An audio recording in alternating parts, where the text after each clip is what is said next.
اللہ پاک ہر اس چیز سے جس میں عیب و نقصان ہو پاک ہے، یعنی عیب و نقصان کا اس میں پایا جانا محال، ناممکن ہے۔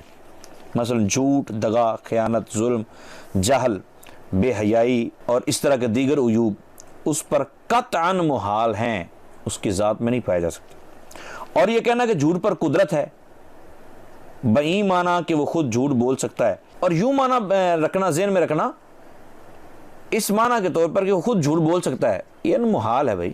اور محال کو ممکن ٹھہرانا اور اللہ تعالیٰ کو عیبی یعنی عیب والا بتانا، بلکہ خدا سے انکار کرنا ہے، اور یہ کہنا کہ جھوٹ پر قدرت ہے اس معنی کے طور پر وہ خود جھوٹ بول سکتا ہے، یہ کوئی عقیدہ رکھے تو یوں سمجھیں کہ محال کو ممکن ٹھہرانا ہے، بلکہ اللہ تعالیٰ کو عیب بھی بتانا ہے، بلکہ اللہ تعالیٰ کا انکار ہی کرنا ہے، کیونکہ اللہ تعالیٰ تو وہ ذات ہے جو ہر عیب سے پاک ہے۔ اور کذب، جھوٹ تو ایسا گندا ناپاک عیب ہے جسے تھوڑی ظاہری عزت والا بھی بچنا چاہتا ہے، بلکہ بھنگی چمار بھی اپنی طرف اس کی نسبت کرنے کو پسند نہیں کرتا، شرماتا ہے۔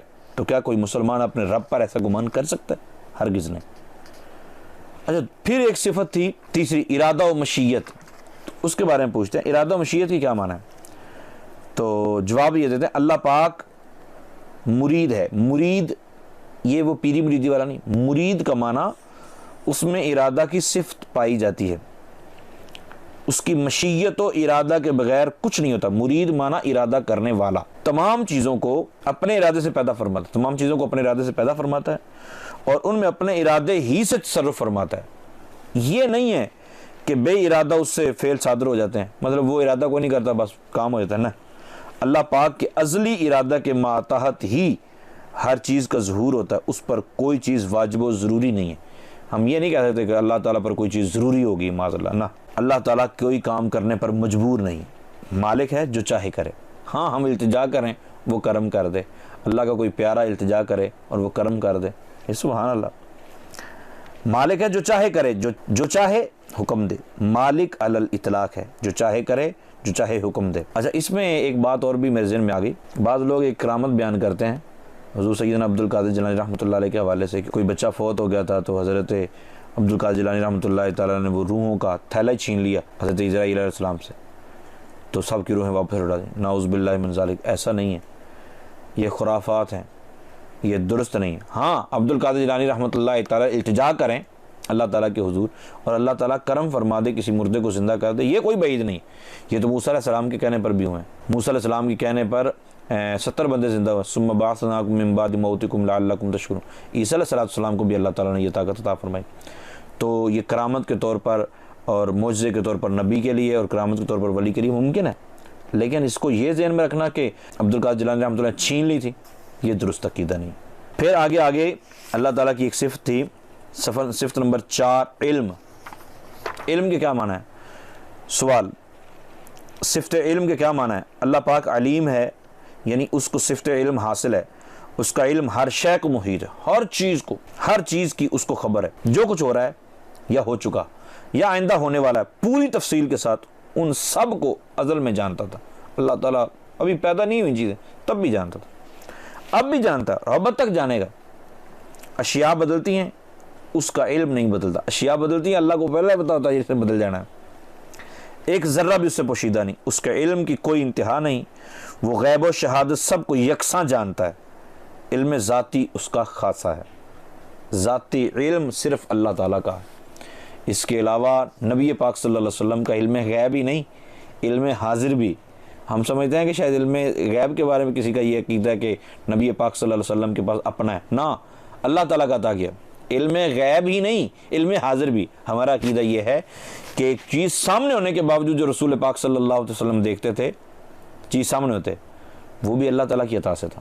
اس کے بعد صفات تھیں، صفت سمع و بصر، سننے کی صفت اور دیکھنے کی۔ اس کا جواب یہ اللہ پاک سمیع و بصیر ہے، یعنی اس میں صفت سماعت اور صفت بصارت ہے، ہر پست سے پست آواز کو سنتا ہے اور ہر باریک سے باریک کو دیکھتا ہے، وہ ہر موجود کو سنتا اور ہر موجود کو دیکھتا ہے۔ پھر سوال یہ ہے کہ صفت کلام سے کیا مراد ہے؟ اللہ پاک متکلم ہے، صفت کلام یعنی اس کو کلام کرنے کی صفت حاصل ہے، جس چیز کو چاہتا ہے خبر دیتا ہے، انبیاء سے جب چاہتا ہے کلام کرتا ہے، اور جس طرح وہ بے کان کے سنتا ہے، یعنی سنتا ہے لیکن سننے کا یہ مطلب نہیں کان سے سنتا ہے، نہ، وہ بغیر کان کے سنتا ہے اور بغیر آنکھ کے دیکھتا ہے، اس طرح بغیر زبان کے بولتا ہے کہ یہ سب اجسام ہیں، کان، ناک، زبان، آنکھ، یہ ٹھیک ہے۔ اور اللہ تعالیٰ جسم سے پاک ہے، کیونکہ جسم جو ہوگا وہ محدود ہے اور وہ حادث ہے۔ اس کا کلام آواز سے پاک ہے، اور مثل دیگر صفات کہ اس کا کلام بھی قدیم ہے۔ تمام آسمانی کتابیں اور یہ قرآن عظیم جس کو ہم اپنی زبان سے تلاوت کرتے ہیں اور مصاحف میں لکھتے ہیں، اسی کا کلام قدیم بلا صوت، یعنی بغیر آواز کے۔ ہم جو بولتے ہیں آواز بولتے ہیں، یہ ہماری آواز ہوتی ہے، ٹھیک ہے، اور یہ ہمارا پڑھنا، لکھنا، سننا، حفظ کرنا یہ حادث ہے، ہم اس کو حفظ اب کر رہے ہیں، لیکن اللہ تعالیٰ کا کلام وہ قدیم ہے، اور جو ہم نے پڑھا، لکھا اور سنا اور جو ہم نے حفظ کیا وہ قدیم، یعنی ہمارا پڑھنا، لکھنا، یاد کرنا یہ حادث، اور جس کو ہم نے پڑھا ہے، لکھا ہے، یاد کیا ہے وہ قدیم۔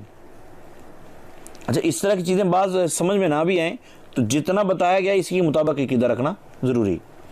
سوال، یہ 7 صفات جو اوپر گزری ہیں انہیں کیا کہتے ہیں؟ 7 صفتیں جو اوپر گزری ہیں ان کو کیا کہتے ہیں؟ حیات، قدرت، سمع، بصر، علم، ارادہ اور کلام، یہ اللہ تعالیٰ کی صفات ذاتی ہیں، اللہ تعالیٰ کی صفات ذاتی ہیں۔ اچھا، پھر ایک صفت بیان کی تھی تکوین و تخلیق، اس سے کیا مراد ہے؟ تو کہتے ہیں کہ تکوین و تخلیق سارے جہان کو پیدا کرنے کا نام، تکوین و تخلیق سارے جہان کو پیدا کرنے کا نام۔ اللہ پاک سارے جہان کا خالق ہے، یعنی تمام عالم اسی کا پیدا کیا ہوا ہے، اور آئندہ بھی ہر چیز وہی پیدا کرے گا، چھوٹے سے چھوٹا ذرہ اور عالم کا مادہ، آگ، پانی، ہوا، خاک، جنہیں عناصر اربع کہتے ہیں، سب اسی کی مخلوق ہے، ایسا نہیں ہے خود بخود پیدا ہو گئے ہیں، نو، سب اس کو اسی نے پیدا کیا۔ چیزوں کے پیدا کرنے میں وہ کسی آلہ کا محتاج نہیں، مستری کو سامان چاہیے، مستری کو دیگر چیزیں چاہیے، مجھے آپ کو کوئی چیز بنانی ہے تو اس کے لیے کوئی نہ کوئی چیز چاہیے، لیکن اللہ تعالیٰ کو کس چیز کی ضرورت ہے؟ نہ اس کو کسی کی مدد کی ضرورت ہے، جس چیز کو پیدا کرنا چاہتا ہے اس کو کن کہہ کر پیدا کر دیتا ہے، کن ہو جا، وہ ہو جاتی ہے۔ انسانوں کے کام اور عمل بھی سب اسی کی مخلوق ہیں، ذوات ہوں خواہ افعال، سب اسی کے پیدا کیے ہوں، یعنی سارے معاملات جو بھی ہم کرتے ہیں وہ حقیقت میں اللہ تعالیٰ کے پیدا کیے ہوں۔ مارنا، جلانا، جلانا مطلب زندہ کرنا، جلانا ویسے تو جلا دینا نا، آگ لگانا، جلانا کا مطلب ہوتا ہے زندہ کرنا، صحت دینا، بیمار کر ڈالنا، غنی کرنا، فقیر کرنا، یہ تمام صفات جن کا تعلق مخلوق سے ہے، ٹھیک ہے، اور جنہیں صفات فعلیہ بھی کہتے ہیں، ان سب کو صفات تکوین کی تفصیل سمجھنا چاہیے، یعنی یہ صفت تکوین کی آگے تفصیل ہے، حقیقت میں یہ بھی اللہ تعالیٰ کی عطا سے ہے، ٹھیک ہے۔ پھر سوال ہے صفت رزاقیت سے کیا مراد ہے؟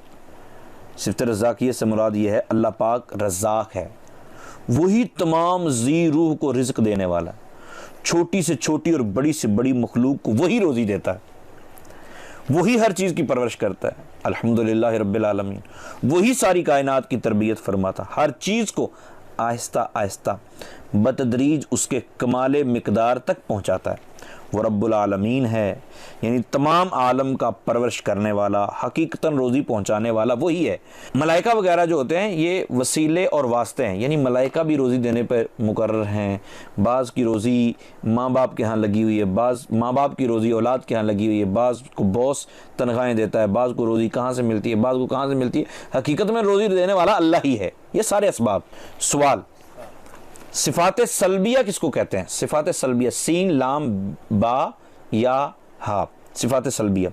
صفات سلبیہ وہ ہیں جن سے اللہ پاک کی ذات مبرہ اور پاک ہے، مثلا وہ جاہل نہیں، بے اختیار و بے کس نہیں، جس کے اندر نہیں آئے گا، مطلب کسی بات سے معذور و عاجز نہیں، اندھا نہیں، بہرا نہیں، گونگا نہیں، ظالم نہیں، مجسم یعنی جسم والا نہیں، زمانی و مکانی، جہت و مکان و زبان و حرکت و سکون و شکل و صورت اور تمام حوادث سے پاک ہے، یعنی وہ شکل کا محتاج نہیں، صورت کا محتاج نہیں، حرکت کا محتاج نہیں، سکون کا محتاج نہیں، کھانے پینے اور تمام حوائج بشری یعنی انسانی حاجتیں جو ہیں اور ہر قسم کے تغیر و تبدل حدوث و احتیاج سے پاک ہے۔ وہ حادث نہیں، وہ حدوث کا محتاج نہیں، وہ تغیر کا محتاج نہیں، وہ تبدل کا محتاج نہیں، یعنی انج کر دیو ادھر کر دیو، ادھر رکھ دیو ادھر رکھ دیو، نہ وہ محتاج ہے ہی نہیں۔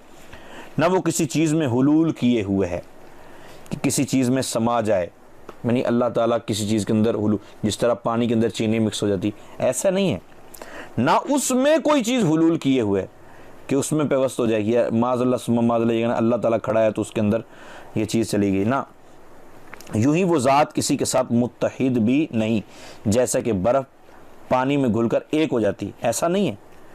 نہ وہ کسی کا باپ، نہ کسی کا بیٹا، نہ اس کے لیے بیوی ہے، نہ اس کا کوئی ہمسر و برابر، وہ تنہا ہے، وہ اکیلا ہے، وہ بے نیاز ہے، وہ کوئی محتاج نہیں، کسی معاملے میں کوئی معذور نہیں، وہ ظالم بھی نہیں۔ اللہ اکبر اللہ اکبر اللہ اکبر۔ پھر سوال یہ ہے کہ رب کریم کا دیدار ممکن ہے یا نہیں؟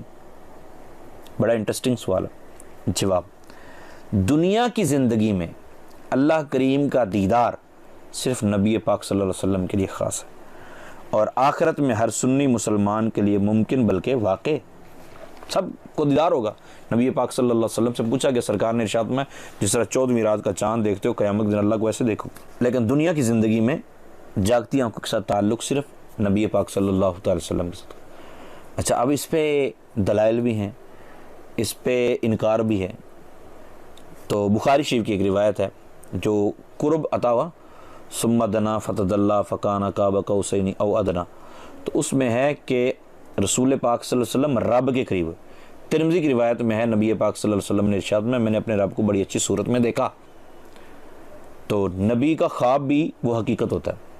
ہاں، دنیا کی زندگی میں خواب کی حالت میں اگر کسی کو اللہ تعالیٰ کے نور کے جلوے عطا ہو جائیں وہ ایک الگ بات ہے، اس پہ آگے مزید بات آ رہی ہے۔ جنت میں ہر مسلمان کو دیدار ہوگا تو جس سے اہل جنت کی آنکھیں روشن ہوگی، اور دیدار الہی سے بڑھ کر انہیں کوئی نعمت و دولت پیاری نہیں ہوگی۔ رہا قلبی دیدار، دل پر اللہ تعالیٰ کے نور کی تجلیاں پڑھنا، یا خواب میں، تو یہ دیگر انبیاء علیہم السلام بلکہ اولیاء کے لیے بھی حاصل ہے۔ جہاں لن ترانی فرمایا تھا وہاں آنکھ سے دیکھنے کی بات تھی، اور ہمارے امام اعظم ابو حنیفہ رحمۃ اللہ تعالی علیہ کو خواب میں 100 بار اللہ تعالیٰ کے نور کی تجلیاں دیکھنے کو ملی۔ اللہ پاک یہ دولت ہمیں بھی میسر فرمائے، آمین۔ سوال، کیا اللہ پاک کو اپنے افعال میں کسی غرض یا سبب کی احتیاج ہوتی ہے؟ یعنی کہہ سکتے ہیں کہ اللہ تعالیٰ اس سبب سے فلاں کی اللہ کو ضرورت پڑ گئی اللہ اس کو لے گا؟ نہ نہ نہ نہ نہ، اللہ تعالیٰ کو کوئی غرض ہے؟ اللہ تعالیٰ کو کوئی مجبوری ہے؟ نہیں۔ اللہ کریم کے ہر فعل میں کثیر حکمتیں اور مصلحتیں ہیں جن کی تفصیل وہی خوب جانتا، خواہ ہم کو معلوم ہو یا نہ ہو۔ اس کے فعل کے لیے کوئی غرض نہیں، کہ غرض اس فائدے کو کہتے ہیں جو فاعل کی طرف رجوع کرے، اور نہ اس کے افعال علت و سبب کے محتاج ہیں، مطلب اس کا کوئی کام کسی علت کی وجہ سے نہیں ہے۔ اس نے اپنی حکمت بالغہ کے مطابق ایک چیز کو دوسری چیز کے لیے سبب بنا دیا۔ ایک چیز دوسری چیز کے لیے سبب ہے۔ آنکھ دیکھتی ہے، کان سنتا ہے، آگ جلاتی ہے، پانی پیاس بجھاتا ہے، وہ چاہے تو آنکھ سنے، اللہ کرنا چاہے تو۔ یہ ہے توحید۔ توحید یہ نہیں ہے کہ 5 چیزوں کا علم اللہ کے بعد ہے، یہ توحید ہے۔ نبی کچھ نہیں جانتا، یہ توحید ہے۔ ولی کچھ نہیں کر سکتے، یہ توحید ہے۔ نہ نہ، توحید یہ ہے کہ اللہ تعالیٰ نے ہی یہ ساری چیزیں بنائی ہیں۔ آنکھ دیکھتی ہے، کان سنتا ہے، آگ جلاتی ہے، پانی پیاس بجھاتا ہے، وہ چاہے تو آنکھ سنے، کان دیکھے، پانی جلائے، آگ پیاس بجھائے، وہ اگر چاہے تو۔ نہ چاہے تو لاکھ آنکھیں ہوں، دن کو پہاڑ بھی نظر نہ آئے، کروڑ آگے ہوں، ایک تنکے پر داغ بھی نہ آئے، اگر وہ نہ چاہے۔ کس قہر کی آگ تھی جس میں ابراہیم علیہ السلام کو کافروں نے ڈالا، کوئی پاس بھی نہ جا سکتا تھا۔ اسے ارشاد ہوا، اے آگ ٹھنڈی اور سلامتی والی ہو جا ابراہیم پر، اور وہ گلزار بن گئی۔ تو اللہ تعالیٰ کی توحید کے بارے میں یہ عقیدہ ہمیں سب کو رکھنا چاہیے۔ اللہ تعالیٰ ہم سب کو عمل کی توفیق عطا فرمائے، آمین بجاہ النبی۔